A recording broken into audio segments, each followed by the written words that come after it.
Welcome back to the Play-by-Play, a sports media talk show from Awful Announcing, where, like Bill Simmons, we wonder if NFL players dropping the ball at the goal line is similar to an orgasm. I'm Brendon, Kleen, a staff writer at Awful Announcing. That is Ben Axelrod, a senior editor at Awful Announcing. NBA vibe shift ahead of the NBA Cup final. Why are people so negative about this league this year? Return of Stock Watch on Bill Belichick, the NCAA transfer portal, and the Chicago Bears, as well as more insane chatter about Caitlin Clark, starting with Time Magazine, trickling down to an owner of a rival team. We'll pick up the pieces there. But Ben, let's start with our instant replay on the first couple months of the NBA season. We're basically at the kind of unofficial inflection point, the unofficial kind of start of the season. The league tried to creep that a little bit earlier and earlier with this NBA Cup in-season tournament, where these group stage games have been going on for about a month. The final is on Tuesday night, December 17th, and then, of course, Christmas Day, which is kind of the real start that people have looked at for a very long time. And I don't think I've ever used this term, but it's popular among writers like you and I suppose, Ben. And I think that there has just been a vibe shift, like I said, around this sport, which I love a lot and have covered closely for a while. I believe you have experience doing the same. Yep. And maybe I'm picking this season a little bit arbitrarily.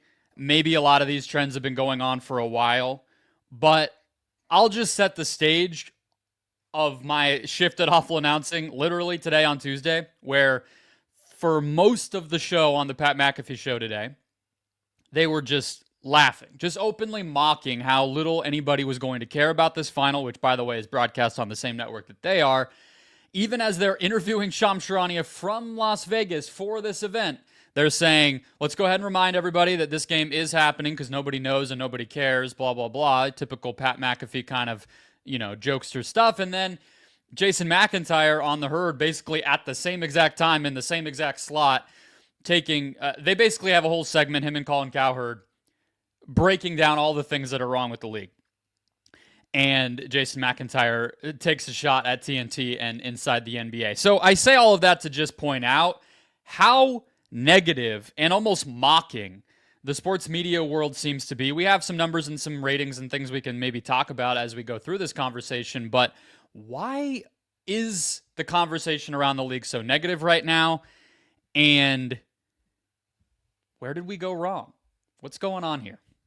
Yeah, I don't know. If I did know, I'd be making a lot more money than I'm making currently. In terms of like where we went wrong, I just wonder if like people have always had issues with the NBA or beliefs about the NBA and its current product, and the ratings this year are giving them, it's created like this open season. It's like, hey, we have these like tangible ratings that are out here. We can point to this and tangibly say now like something is broken with the NBA. You had, I think it was Jimmy Traina at SI. He had reported that WWE had beat the in-season tournament semifinals, which turned out to not even be true. And so like you just have this like this data now that you can point to, but I don't know. It does seem like I don't know how, like you cover and follow the league way more closely than I do at this point, which is maybe part of the issue that people like me are not following the league as closely as they were even 4 or 5 years ago. But what is the issue that people are having? Because all I see is people saying like the ratings are down. Look, the ratings are down. And it's like, yeah, they are. But like the ratings are down for everything except the NFL, like everything across the board. People are watching TV less. So I guess that would be my question is, yeah, the ratings are down, but do we know the interest is down? Because I think now we have enough evidence that ratings doesn't necessarily equal interest. Absolutely. I think that there is a difference. There's a difference in terms of like, do people like the sport less or like the game less in a real way, or are we using the wrong things to measure that? That's kind of an unanswerable question, but I think you're right to distinguish between those things.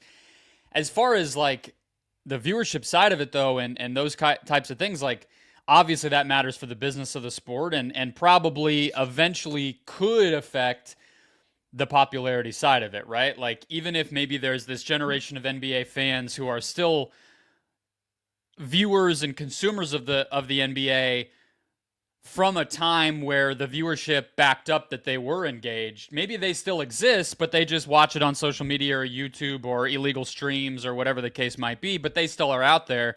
I think if you look forward, part of the reason this conversation does matter is if the viewership isn't there now, what are we looking at in 10, 15, 20 years where those people maybe never got sucked up into that vacuum and there are no people to even be watching the YouTube or the illegal streams before long. But kind of prepping for this, I found a Reddit post on r/basketball that I think kind of summed up at least like the bullet points we can go through.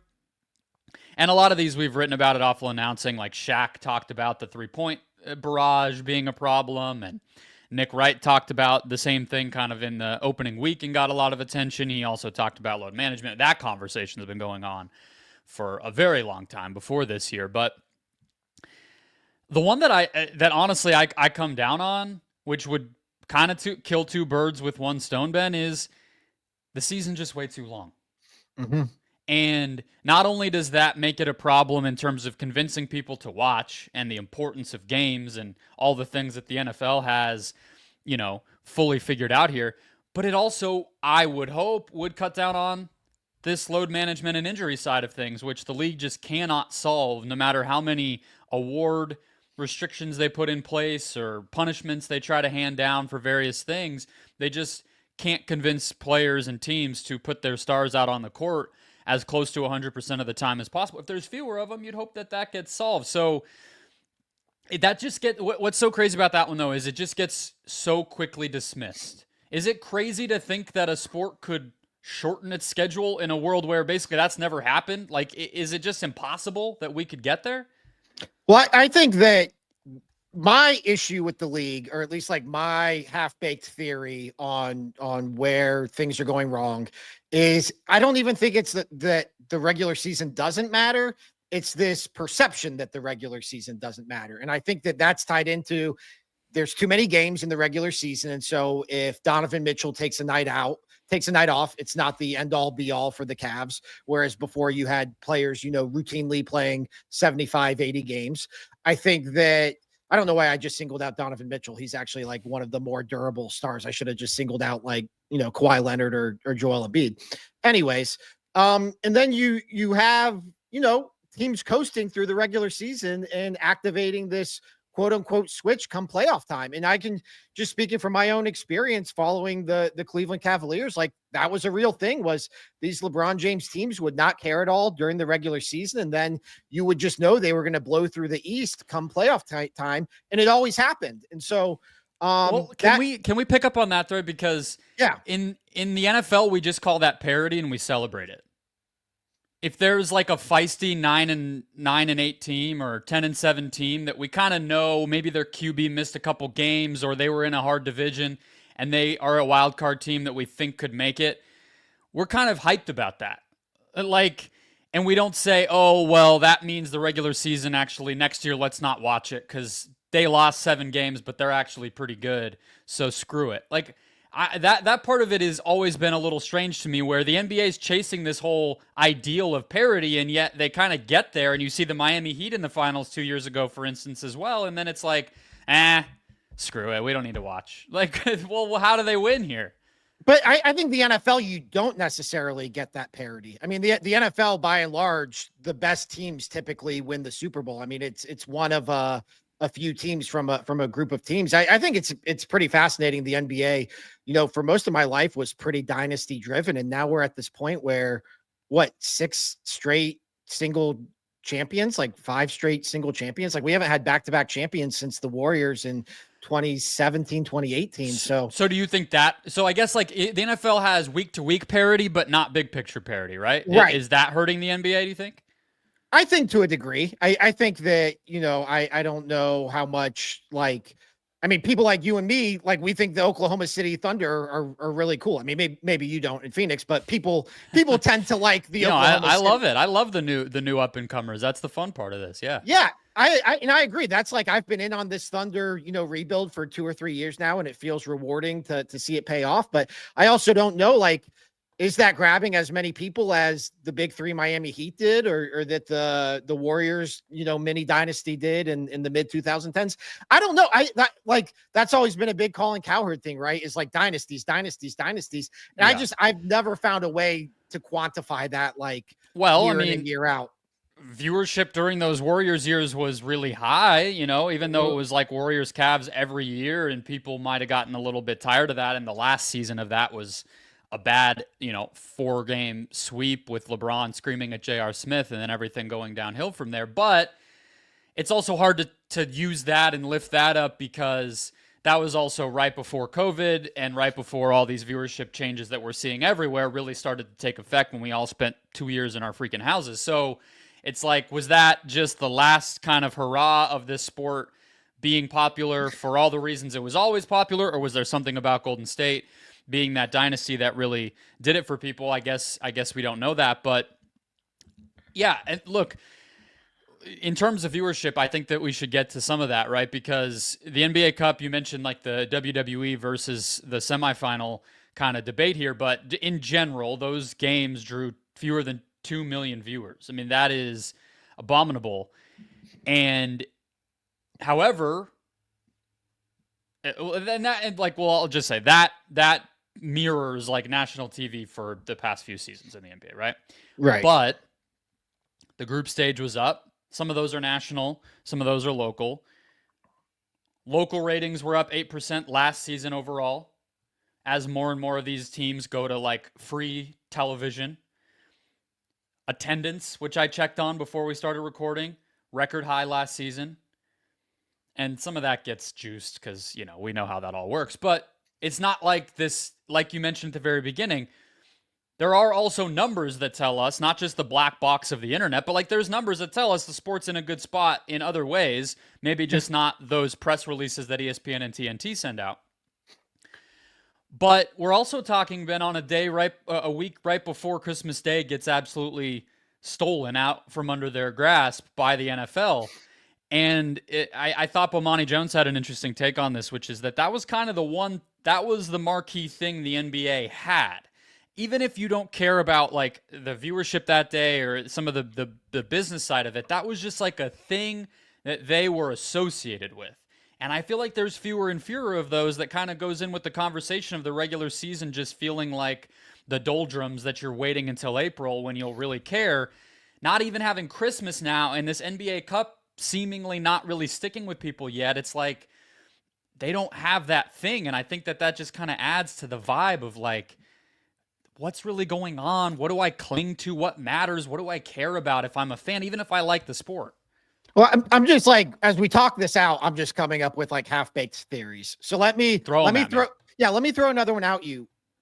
Are we just in a post LeBron James lull right now? Because there was a lull when Michael Jordan retired. We had this whole thing. Who's the next MJ? Who's the next MJ? We went like 5 seasons until LeBron came around and Kobe was establishing himself. And we just didn't have that marquee star. And I wonder if we're just lacking that marquee star because LeBron James is not relevant to the NBA title picture. Steph Curry's, past his prime.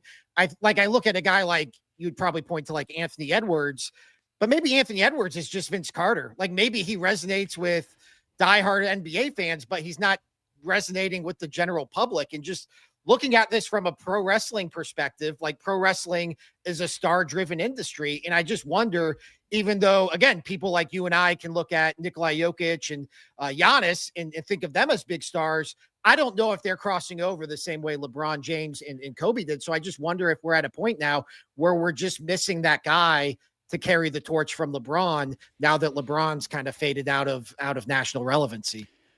I think that it is a great theory. Like there's a lot of people that get upset that the NBA doesn't like market teams and they just market stars. I just feel like basketball history has told us what people care about with this sport. I mean, and the literal structure of the sport, it's built, you see them, you know them.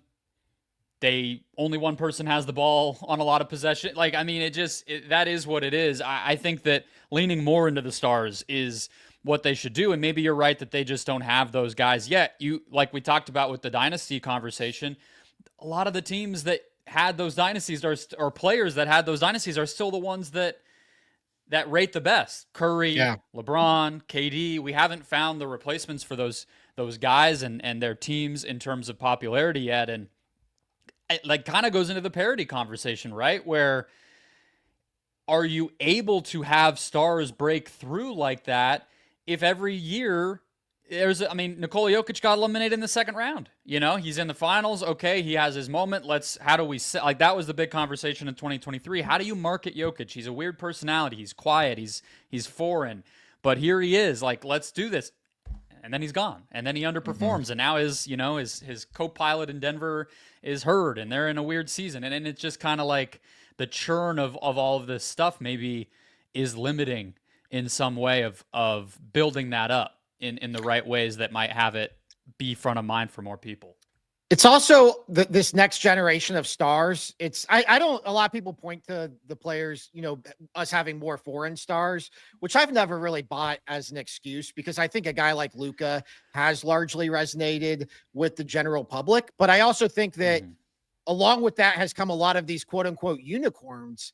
And I don't know how much like 7'5" guys resonate with the general public. Like especially if they play like Victor Wembanyama, where he plays like Jason Tatum. Right. I mean, it's kind of a spectacle, and it's kind of like cool to see every once in a while. But like, I mean, we have a lot of data that tells us big guys don't sell shoes. Like, it's the smaller guys and the guards, and even a guy like LeBron who plays like more like a guard who sells shoes. So I just wonder, like, if we've like reached this like evolution point where like these players are not going to be relatable to us in any way. Well, I think that gets us to one of the other theories, as I'm pulling from this Reddit post again, that I mentioned Shaq has kind of gotten behind, where the unicorns physically and skill-wise are unicorns, or at least they were like 10 years ago when we started talking about that concept. But how they play and what they look like as an entertainment product is not anything unique anymore.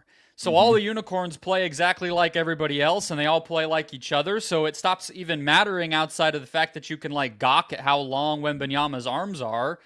It doesn't really matter that he's 7'5", really, in terms of what you're consuming when you turn on his games, right? So I think that there is something to that, but I think that it's a little bit overhyped. I don't buy that the evolution of the game and more threes and things like that is really, really turning people off, because quite frankly, I go right back to what I just said, which is that Steph Curry continues to be the biggest draw in the NBA. So those can't, I can't settle with those both being true, that people hate threes and yet Curry is the most popular player in the NBA. Like, well, you got to pick one.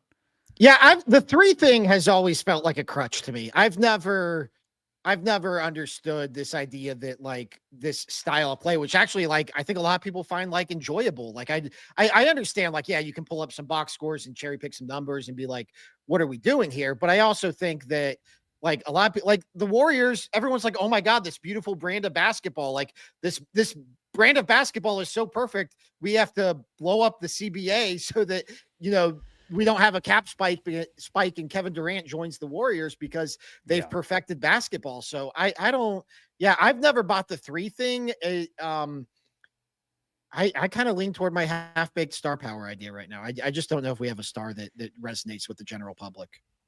Okay, so last thing to throw at you from a more of a media standpoint here, since that is our show.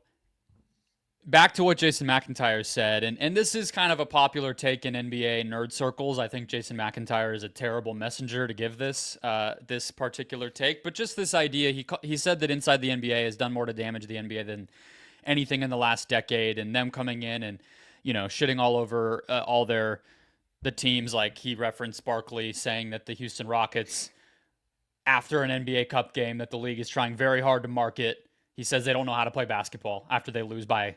Or they win. I think it was after the game they beat the Warriors in.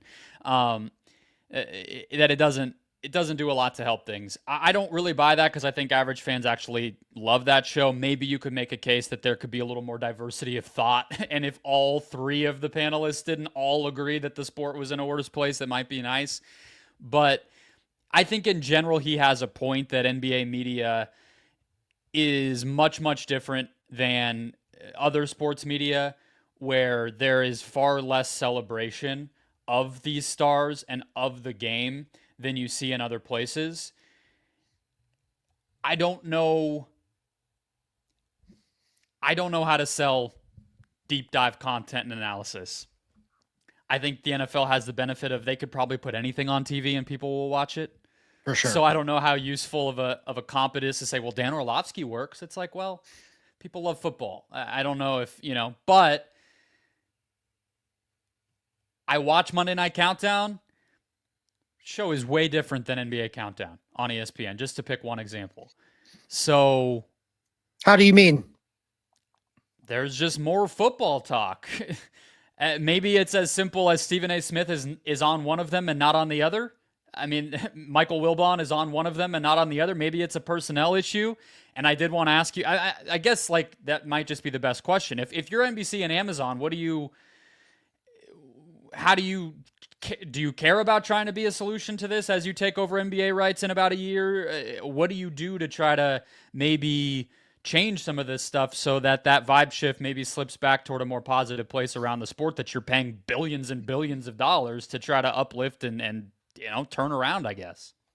I think that those two entities, especially Amazon and NBC, they're just going to be so happy to have the NBA back on their airwaves. Like, I really think it will be a celebratory atmosphere on both of those shows, whatever they wind up looking like. I look at Amazon's presentation of Thursday Night Football, and like, you would never know that that's the lesser of, the 4 primetime games that we get each week. Like, that is a show that makes its games feel like a big deal. And I would imagine it's going to be the same. So that's not one I am wholly concerned about. I do wonder, like, and I guess this is kind of along those lines. This is something Bill Simmons has mentioned on his podcast, is this idea that you can just follow the league without watching the games. Like, do you feel like that's a real thing? I do, but I think that he has ascribed that to the NBA in a way that I don't think is unique to the NBA. Like, I've made a joke on this show a few times this season, right, where I'm back with football because my teams are good. I did that with football until this year for, since the last time the Cardinals were good, basically, where I'm a very, very casual football fan, but I stay up to date on it because I don't know. I'm a sports fan and I want to know. And that sport, it's even harder to watch games that, you're not, it's more expensive. It's in more places. If you're watching teams that aren't your team, the NFL, you got to maybe work harder to keep up in terms of knowing what's going on with everybody versus the NBA where, a lot of teams rotate in and out of national more often and all that sort of stuff. So I don't think that that's an NBA exclusive kind of concept. Yeah, I don't either. I was just thinking, like, Will Levis just got benched for the Tennessee Titans, and I have fully formed Will Levis takes. I've watched a full Will Levis game. Like, I would set the over under at 1.5. Like, but because I listen to podcasts, because I see highlights, because I play fantasy, like I know about Will Levis, and I have these fully formed Will Levis takes that I don't necessarily need to develop by watching the games. And so, I don't think that's special to the NBA. Yeah, maybe the moral of the story is the NFL is just an impossible comp for anything. There's no really one-to-one on a lot of this, and the NBA is still in a better place than baseball and hockey and everything else, I think you would have to say. But, the NFL keeps going up. College football is quickly becoming a number 2 and everything. So I think that the far-out conversation does matter, and I just think, frankly, like, there's just such negativity around the sport right now that they almost are getting to the point where maybe whether it is the networks or it is the league or some combination of the two, like, you almost just got to do something for the sake of doing something at a certain point. And that can't just be, we're only going to give people awards if they play 65 games. Like, that's not enough. And this thing kind of needs to turn around, but we've checked in on it with, yeah. Do you like the NBA Cup? I think it's great. I really do. I think that it's been a success. I have like a quiet kind of unprovable take that, like, in that segment, for instance, where Jason McIntyre bashed inside the NBA, they're previewing Thunder Bucks on a Tuesday in December. Right. The NBA told the media that this thing mattered, and the media said, okay. Even if sometimes that is just an excuse to say this thing is stupid, they're talking about it. So maybe viewership isn't there, and maybe fans still are kind of wondering what the whole deal is. But the games are really competitive, and the media attention has been, I think, a win. So I kind of have a hard time bashing it, even if it's a little goofy right now and people don't watch soccer, so they're not used to the format.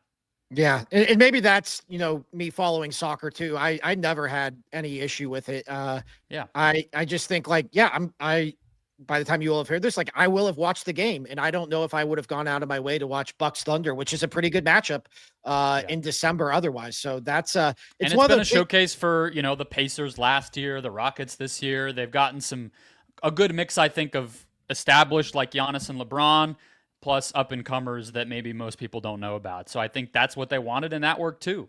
Yeah, I always rolled my eyes last year at people making fun of the Lakers for like raising a banner or whatever they did. Like, yeah, nobody thinks this is the NBA Finals. That was never the point of any of this. And of course, it's not going to have some storied prestige because you need time and history to build that. And that's what we're doing now. I think we'll look back at this time with the NBA Cup and think that it was pretty cool to like see the first few years of this coming into fruition. Absolutely. Let's get into our stock watch for the week, Ben. I'll re-explain the rules and then you can take it from there. This is us zooming out, taking stock of all of the takes flying around about the biggest stories. We've been mostly focusing on football since we introduced this segment, and we will again today. In the media, you take a side. Are you for this thing? Are you against this thing? Do you think it will work or it won't work? Do you think this coach or player is bad or are they good? And what we're going to do is take stock of everybody taking stock, and we are going to tell you what the trends and the currents are looking like in the sports media world. This week we have 3 stories. They're all in football, like I said. What are we talking about first, Ben? We're going to talk about Bill Belichick. You might have heard he is the new head coach of the North Carolina Tar Heels football program. And obviously this is a big story, a lot of connections to sports media, mostly because Bill Belichick held 90% of the jobs this past NFL season. But, I think that it was so shocking having Bill Belichick. It was just crazy the way that story came together. It's like we spend all year wondering, like, is Bill Belichick going to go to the Giants? Is he going to go to the Cowboys? Like, would he flirt with the Jets, which it turns out he might have done. And then all of a sudden, like, the week after Thanksgiving, it comes out he interviewed with North Carolina, and then a week later he has the job, like just out of nowhere. Nobody was talking about Bill Belichick as a college head coach. And so it's kind of created kind of the perfect platform for people to give takes. And will Bill Belichick be successful? Will he be a failure? And by and large, just examining this, like the takes are either one or the other. And you're either dug in that you think he's going to be a total disaster and that he's not going to relate to college players and that he's not going to relate to the NIL era and the transfer portal, which we'll talk about in a minute here, or that you think like this is the greatest coach of all time. He's coming down into the ACC, which doesn't have, a dominant program. He's going to coach circles around Dabo Sweeney and Mario Cristobal and whoever the head coach at SMU is. And he's going to be, his genius is just going to translate from the NFL, even though he hadn't been such a genius these last few years, to the college level. So I think that, like, I'm looking at Stuart Mandel from The Athletic. His column is "Here's Why North Carolina is going to Regret Hiring Bill Belichick." And it's just a total takedown of why this isn't going to work. References Charlie Weiss, references the changing college landscape and how they've kind of gotten away from these rock star head coaches in recent years. And then you have other people like, unsurprisingly, Bill Simmons, who think Bill Belichick is just going to crush it, that he's going to turn North Carolina into a powerhouse. And so that's what I think. And that's actually, I think that's reflective of what's going to happen. I think this is either going to be a total success or a total failure. I do not see a world where Bill Belichick is coaching North Carolina to like 8-4 seasons. So I just think like that's been interesting watching the reaction is you're either all in or you think this is going to be a disaster. I think the strongest and most interesting takes to me have been from people like Stuart Mandel, who are coming at it more from a deeper understanding of the college world. I actually see the national response as maybe the best like example of it is what Tom Brady said, which I would sum up most succinctly as, whoa. You know what I mean? Like nobody knows what to Right. think. It's just sort of like, damn, didn't see that one coming. It's sort of like what all of us thought. And a lot of, I think if you care about sports long enough and see the minutia on X and everywhere else play out, I think a lot of us were like, okay, he's not going to coach UNC. Like, Right. cool story, fun rumor, let's move on. And then he did. And I think that surprise is kind of what's come through the most. Like I watched, pardon the interruption, on I guess whatever, the day after it went through, and Troy Aikman came on. And of course, they asked him about it. He's the highest paid, most prominent NFL voice on the network. You've called this guy in Super Bowls. You've seen his whole career play out. What do you think? And he was like, yeah, I'm interested to see how Coach Belichick does. That was a really interesting move for him. It's like, it's all you got? You know what I mean? And I don't know. I think for such a huge story, I think almost the level of surprise about it just made people not know what to think. But I wish at that point it's kind of open season. Take a whack, throw a take out there. Who cares? No one else knows what to say. You just go for it, you know? Say he's going to suck or say he's going to be awesome. No one's going to really remember it, I don't think. Well, that's the thing too, is like, how could you know? Like, I just don't know how people could feel confidently one way or the other, even though I tend to think it's going to be one or the other, but I just don't know how it's so unprecedented. Like this, like if you just dropped Phil Jackson, like into not even, I was going to say North Carolina or Duke, but like this would be if he went and coached Ohio State. Like, yeah, exactly. I just don't know how anybody could know what Bill Belichick is going to do at North Carolina, because it's such an unprecedented situation on so many fronts, on top of the ever-changing college athletics landscape. So I think it's because only college reporters know what the hell is going on in college sports. Yeah. I just think that's like you kind of compare it to like the basketball guys retiring, the whole round of Coach K and Tony Bennett and Roy Williams and everybody leaving that sport. And I feel like when I've seen the reaction to that, it's just kind of like crazy times, you know, and that's sort of it. And maybe we're just in a moment that is really confusing and too quick paced with all the evolution of everything to really like get our heads straight about it. And maybe Belichick and how he does will be like a kind of signpost for where this is all headed. Can this work? Is this a pathway now? And now we got to take it seriously? Maybe. Yeah. No, that's been interesting because it's always been the reverse, right? Like Jim Harbaugh leaves college. All these coaches are leaving college because coaches are leaving head coaching jobs to take coordinator jobs with NFL teams because they're sick of college. And now here you have the most prominent head coach of our lifetime doing the exact reverse. Like, it's really a fascinating situation. The one thing I did want to throw out there is the whole narrative around him chasing the NFL wins record, and that being the only thing he thinks about when he wakes up and the last thing he thinks about when he goes to sleep, and he's missing his children's birthdays for it, and all he can think about is the NFL wins record. That was what you would have thought after he got fired last year. Turns out he didn't really care about that. Pat McAfee asked him point blank, and you got to say that now, right? But I don't know. I believe it. Well, the part about that too is Andy Reid's going to obliterate that record either way. Like, Andy Reid coaches 3 more NFL seasons and that's his record, I'm pretty sure. So, and there's no reason to think he's not. So and I thought Nick that Wright was I think, the only person pointing that out, and people just told him to shut up because he's a Chiefs fan. Yeah, but it's true. Like, it's like he's guaranteed 12 wins a year as long as he wants them. The other thing was Seth Wickersham's report from ESPN, which he's been on top of, you know, the Belichick and the Patriots stuff for as long as I can remember. But he wrote this story, and the way he teased it was he was quoting an anonymous source that said, "This is a big fuck you to the NFL." And then you read through the story, and like right there in the first paragraph or the first few paragraphs is that Bill Belichick spent the whole year holding Zoom calls with his cronies, going over every NFL team with the subtext being that, you know, what's the opening we're going to take? And they realized by midseason that none of these teams were going to want them. So it was like, who said fuck you to who first here?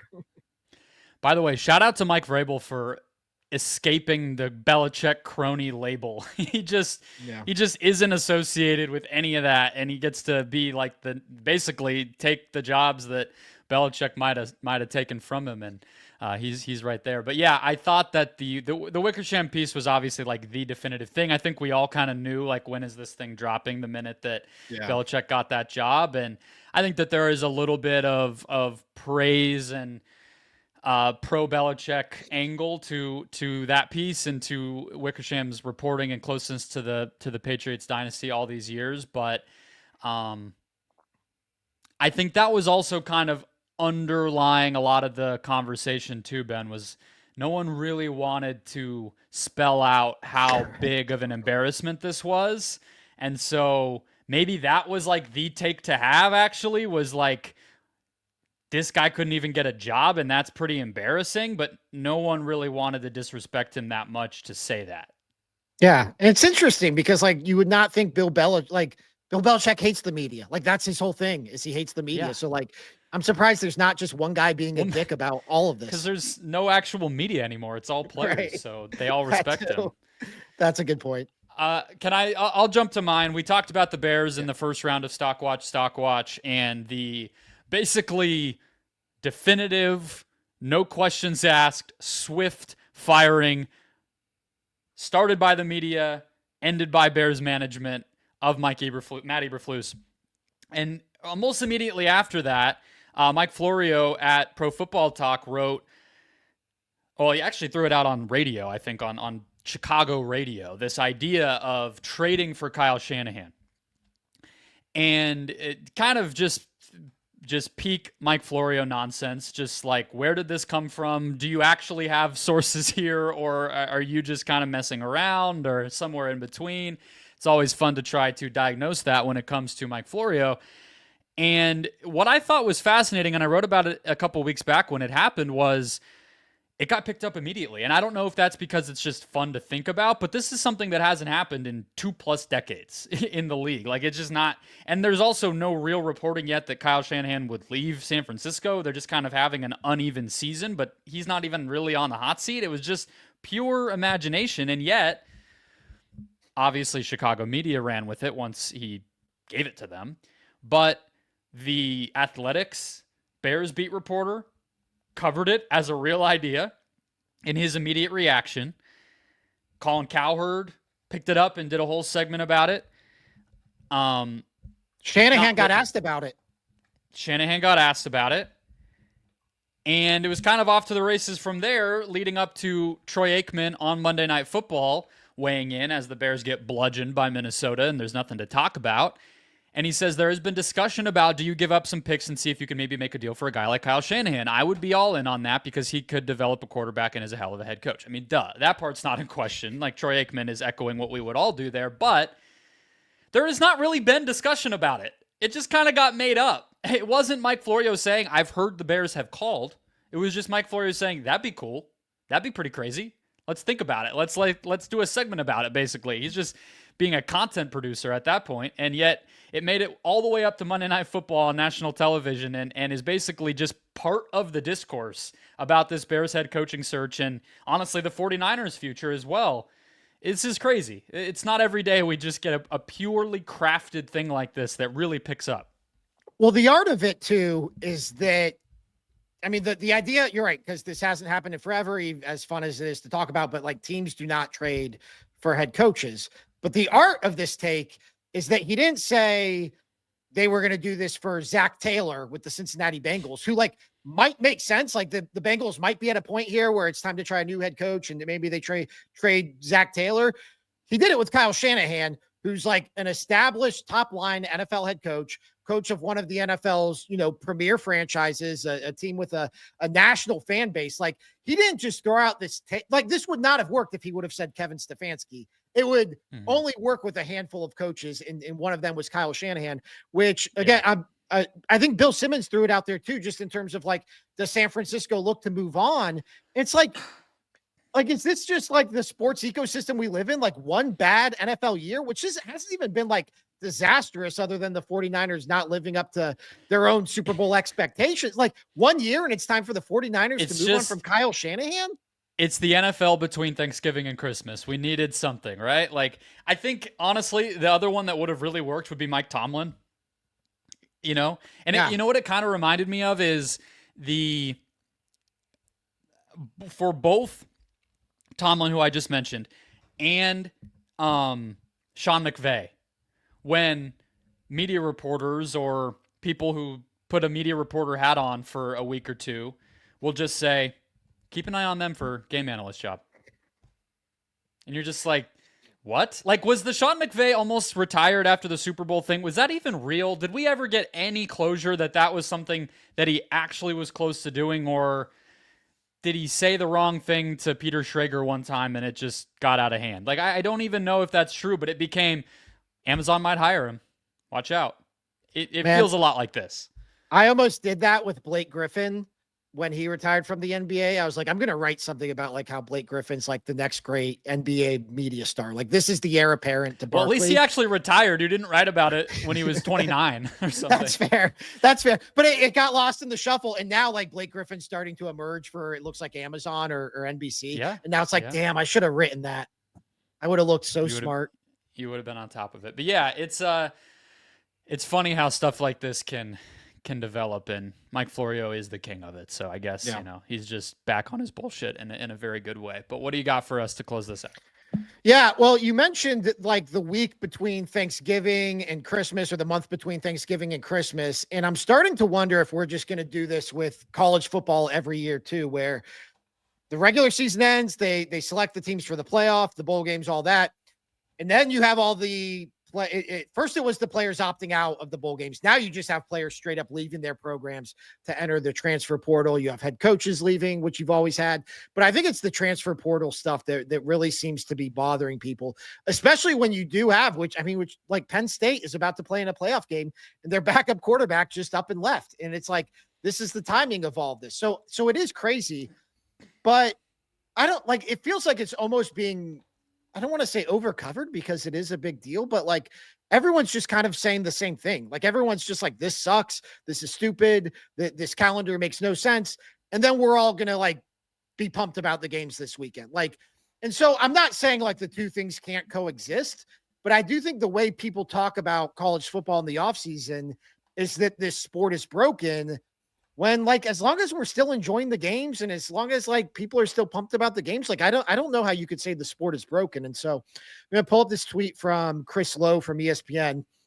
This just kind of encapsulates like what I feel like is the overarching take. And it says, coaches bailing a day after winning league titles, teams pulling out of the bowl because so many players have transferred, players on playoff teams entering the portal, playoff teams hosting portal visitors week of the game, portal agents working the phone, nothing to see here. And it's like, yeah, all of that is true. And not all of it is great, even though some of that stuff like we've had forever. But like, I don't know. I feel like we need some sort of happy medium between this sport is broken and this needs to be fixed in the sport, because I don't think the situation for college football is as dire as people make it out to be. I feel like that comes from the majority of sources for people who cover the sport being coaches and administrators. Right? 100%. Yeah. And so if that's all you're hearing every time you call these people is we just lost our backup linebacker, I'm pissed, this, fuck Charlie Baker or whatever, then that's all you're going to pick up, right? Like that's going to be what you regurgitate in your coverage. And so to me, that's kind of always what I've chalked it up to. But like you mentioned, fan enjoyment of this thing is as good as it's ever been. I think we've avoided, for the most part, like these crazy out of hand NIL problems. I think there's been fewer than we would have guessed, probably, right? Like, yeah. And that would be like genuinely bad and exploitative of the kids and everything. It feels like we've avoided that. And I don't know, like, it's crazy. Don't get me wrong, but like, I don't know, like we just mentioned European soccer with the NBA conversation, their transfer window goes into the beginning of the season. That's insane. Guys just leave the team 2 weeks into the year, and it's just what it is. You got to have some calendar. You got to do something. You got to pick some way to do it. Yeah. And I wouldn't say nobody offers a solution, because there are people who come up with stuff and are like, this is how it would be better. This is how they should handle the portal. This is how you can make the timing make sense. But a lot of them don't. A lot of them are just complaining to complain without offering any real solution. And so, yeah, it just feels like everything with college football is, this is the way it used to be. We were used to how it was. We were still bitching back then, by the way. But now this runs so counter to what we believe as traditionalists that like we're going to proclaim the sport broken, even though I would argue college football has gone through like a renaissance this year. And maybe that's just the video game coming back. And probably generational too, right? I think that there's an older guard of college football media that just is probably never going to be happy about the changes that are coming to the sport for the rest of the time that they're in their profession doing it. And there's probably a younger guard who in general are pro player movement in NIL in the first place, and that's just going to kind of undergird their tone about this whole thing anyway, and maybe that's just going to kind of overtake the conversation gradually. But as you echoed, the popularity is not in question, so probably time to incorporate that data point into how you're talking about things. Let's get to our final topic, Ben. Caitlin Clark, maybe the most commonly discussed person in our short history as a show, but Time Magazine gave her Athlete of the Year. They got the interview to kind of sum up 2024. Wright Thompson kind of got the article to sum up 2023 at ESPN. Now they get this one and get to ask her about all the controversies and all the pseudo controversies and everything else that happened in her first professional season. And she gives this comment, which, let's just get out of the way up top, was an echoing of things she's already said in the past and has been asked about in the past, and basically has always said the same thing, which is, you know, I'm on the backs of the players who came before me. A lot of them were black. I understand the kind of situation that I hold, and I don't want to, you know, overlook that, while I'm also, you know, appreciative that so many fans have tuned in because I'm here. Conservative media didn't love that. A lot of voices across the media landscape were accusing her basically of just blatantly lying. They just took her comments and said, not true. That's not what you actually feel. I don't believe it. A little weird. And then the whole thing kind of got topped off when a Washington Mystics part owner went on CNN Sports, which I think is only an international program. I'm not even sure why they were covering this or anything, but whatever. She said that the whole league actually should have gotten the award, and brought us right back to the beginning of the conversation we were having in April about how much credit Caitlin Clark should get for the growth of the league and all the same stuff that we talked about with Lindsay Darkangelo a couple months back, and that we've all been talking about this whole year. So there are some interesting elements to this, Ben, but really I'm just disappointed that we cannot move forward as a society and establish points of fact about Caitlin Clark and then go from there. It kind of puts into perspective how great she is at dealing with the media, right? Because she could also say some of these things in a way that comes off patronizing to her colleagues in the league. And she really says things that are airtight that you can't even really pick apart, to the point that, you know, people just have to say she's lying. It's like, okay, well, what are we even doing here? Like, what's the point of any of this if the response is going to be like, oh, well, that's not what she really meant. Like, at some point you have to take people at their word. And so the most reasonable take that I saw on this, I didn't fully agree with it, but I think it's one that we can actually dissect a little bit, was from Ethan Sherwood-Strauss, where he kind of took the commentary on maybe both sides of the, you know, race debate and everything else, and basically his idea of why people were maybe not willing to take her at her word, or just doubted that she actually felt what she was saying, is because there were these other comments, and obviously her action on the court and her FU attitude on the court runs counter to this kind of playing nice, kind of PR spun quotables that she gave in this. I can understand that idea, but it feels honestly like what we've done with this girl for the entire time she's been famous, which is like not treat her like a human. Like, she is just sort of like this series of sound bites and viral clips that we kind of like analyze and then throw away. And it's like, well, I know people can be assholes when they're competing, and then actually pretty chill and nice and respectful and, you know, socially progressive in other ways. Like, I've worked with people who are woke as can be and they suck. I mean, I don't know what that, like, what are we talking about? That doesn't explain away, okay, she's lying. Yeah, They're both true. They both can be true. I didn't read Ethan's piece. I'm in a Cold War with Substack, so I don't want to comment too much on that. But I have an update on the Cold War. Ethan and I were able to connect. We're fine. Oh, Don't good. worry. Cold War over. Good. Yeah. So you can read Substack again, Ben. I appreciate the support, though. Okay. But yeah, I mean, like Kobe Bryant was an asshole, but he also did charity work. Like, so I don't, on the court, he was an asshole. So like, I don't know. I like it. Like, so this is just going to be it with Caitlin Clark, right? Like every time she says something, it's going to turn into news on Outkick, and it's going to be a thing. Like, I just don't. Well, like this is exhausting. Yes. It's exhausting, and the answer to your question is yes. But the part that I just am infuriated by is that the league, whether it's this owner or it is anyone else, they're all well within their rights to have an opinion. I'm not saying get in line and stop talking, but what I'm saying is, like,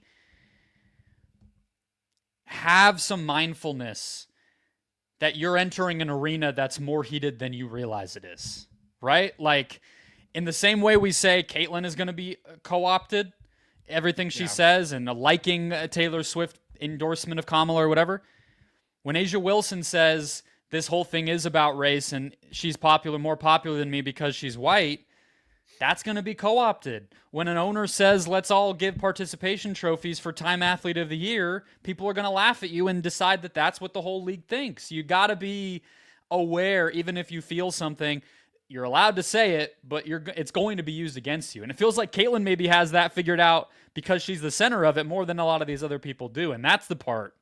If that changed, I think a lot would quiet down because she's been pretty good about keeping things locked and quiet. It's these other voices who can't help themselves, I think. You know what's funny is when I saw the tweet proclaiming her Times Athlete of the Year, I misread it initially and thought she was the Person of the Year. And I had known it was coming out soon. So I was kind of already in that mindset and I forgot they do an Athlete of the Year. I think they've only been doing that a few years now, but like, and I didn't really bat an eye, like, which is kind of crazy in retrospect because Donald Trump wound up. Yeah, I was going to say they went with someone far less controversial for Person of the Year. Seriously, still written about by the same websites, but I don't like. I didn't bat an eye. I guess that's just like how like sports media pilled I am by this point. And we do our own sports media Person of the Year, and it wound up being Tom Brady. And there's a part of me that wonders if it should be Caitlin Clark, even though she's not a member of sports media. Like the way that she has dominated the news cycles is unlike anything I can remember. I cannot remember another athlete driving news cycles the way that she does. I mean, Athlete of the Year, there's no one else you could have picked. Right. Well, to the point that her greatness on the court has become an afterthought, that she just had this historic rookie season that didn't only live up to unprecedented hype, but exceeded it. And that's become an afterthought in this entire because we all just figured it would happen, right? It's like, that too. Figures. Yeah. That too. Yeah. Well, I also think there were a lot of people hoping that she wouldn't. And so like, it's like, how do we move the goalposts now? Like what can we focus on? Let's ignore that whole thing. Yeah. So I think that's a part of it too, but yeah, it's nuts. Hopefully for her sake and all of ours, she lays low throughout the winter until the season begins again in the spring. Or not. No more college basketball championships for her to win or records for her to break.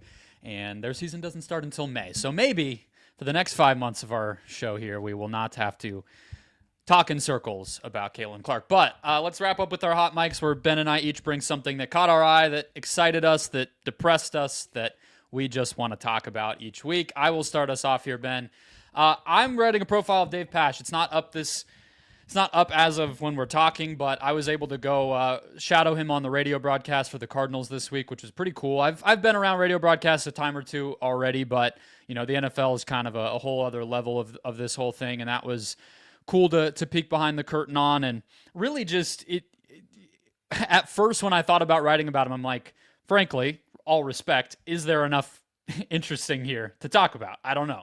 But really the more that I thought about him, it's pretty crazy to think about somebody. He's worked at ESPN for 20 years. Yeah. That's not super common, and the kind of versatility of sports and everything else. And he'll be calling one of the TNT sub-licensed games, Clemson, Texas, this weekend. But just cool to hear a little bit more about the career of a guy who flies under the radar, but really is a part of a lot of sports fans' lives and has survived doing this whole thing a lot longer than a lot of other people have. So that's it. Yeah.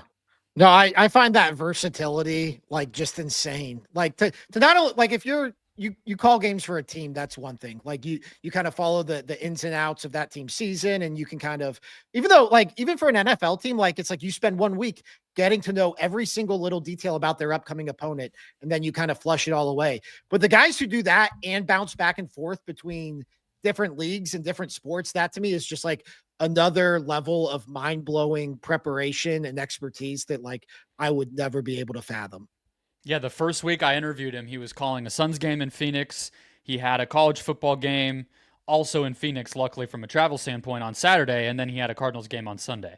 So 3 different sports in 4 days, in completely different leagues and everything else. That's pretty intense. Plus football, you got to learn a lot more names just from a play-by-play standpoint. Yeah. So super impressive and cool to kind of pick his brain a little bit, and that profile will be out on Friday. So what's yours? Definitely.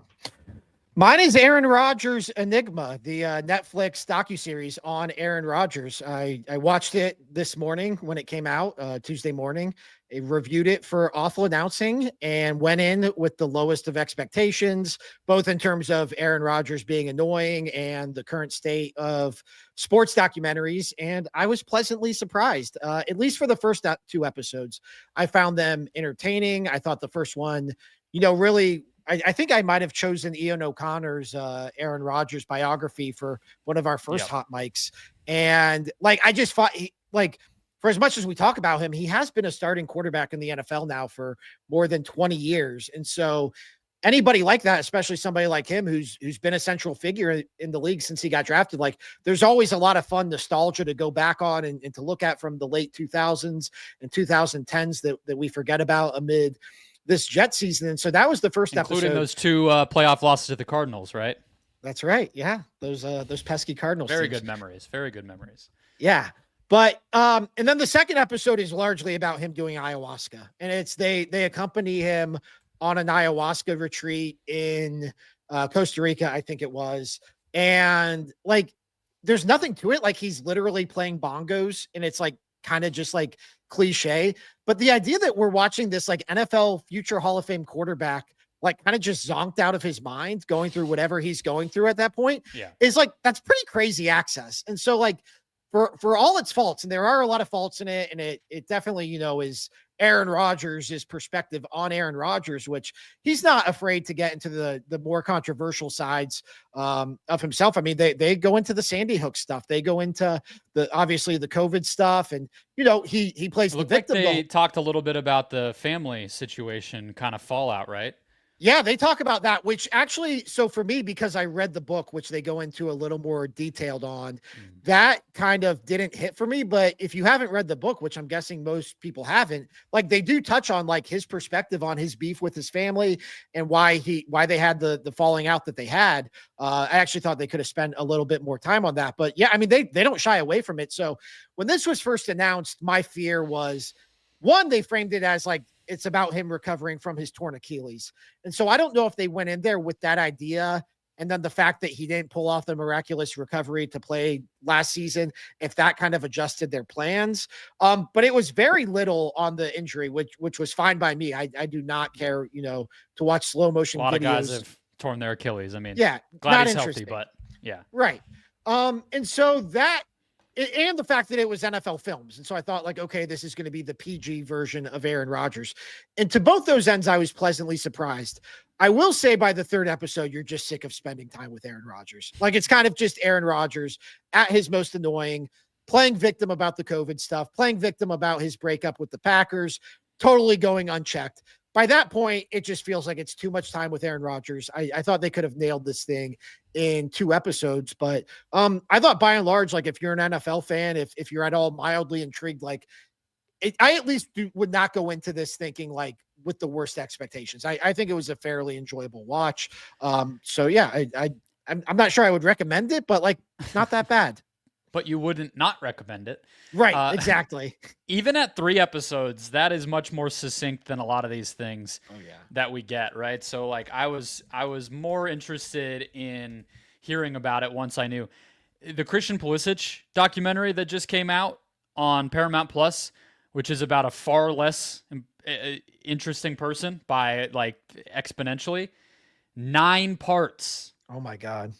Like, come on. So I give Netflix credit for that. But on that note, we've talked about a few of these now on the pod, and obviously they have a almost a decade history of putting these things out by now. Ben, where does it the best, the worst? Where is it on that scale for you?